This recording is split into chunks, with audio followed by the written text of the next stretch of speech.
Good morning and welcome to Atheist Church. Today I would like to talk about beauty. Wonderful subject, isn't it?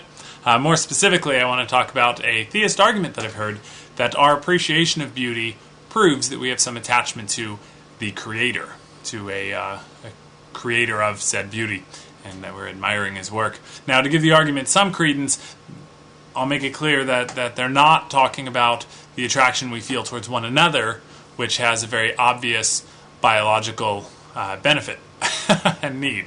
So the kind of beauty they're talking about is when we see a single cloud going by on a blue sky, or when we see the fall leaves. Why do we find one tree more beautiful than another? And it's not always because of things that make one tree healthier or more solid than another. So where do these feelings of beauty come from? I have a couple of problems with this argument, and the first is a big one. If you do succeed in finding a hole in our knowledge, if you do succeed in asking a question that we don't have an answer for yet, that doesn't prove God. It's not like any hole is automatically filled by this God theory that doesn't have the burden of needing evidence like other ideas do. If you look back over our history, you will see that this approach has always been used. I think that's probably where the idea of God came from to begin with.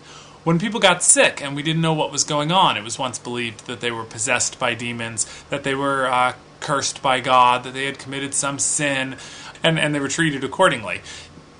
That was a hole in our knowledge. We didn't know what made people sick, and so we filled that hole with superstition, and we've since figured it out, and now we have medicines, and we're learning how to deal with illness.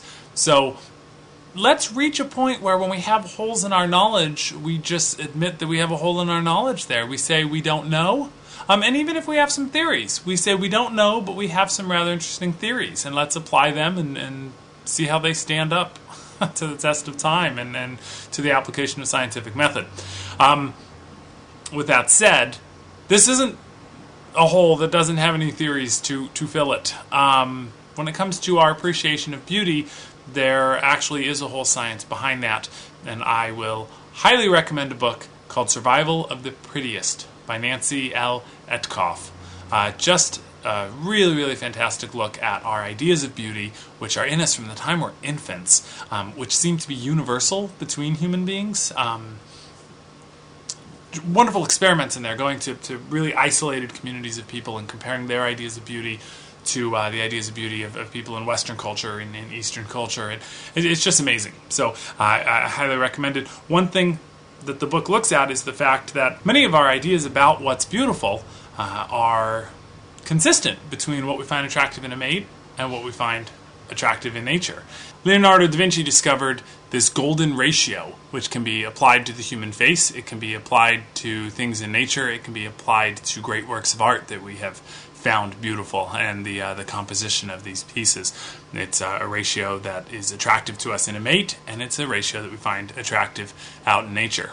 So, and this isn't the only source of finding things beautiful. There are certain ways that plants have evolved to let us know that they're edible. There are certain gaudy patterns that you see in nature when animals or plants are warning us, don't touch. There are all kinds of evolutionary explanations for why we find things beautiful and for what we find beautiful. So, I, again, just really highly recommend the book. It's great.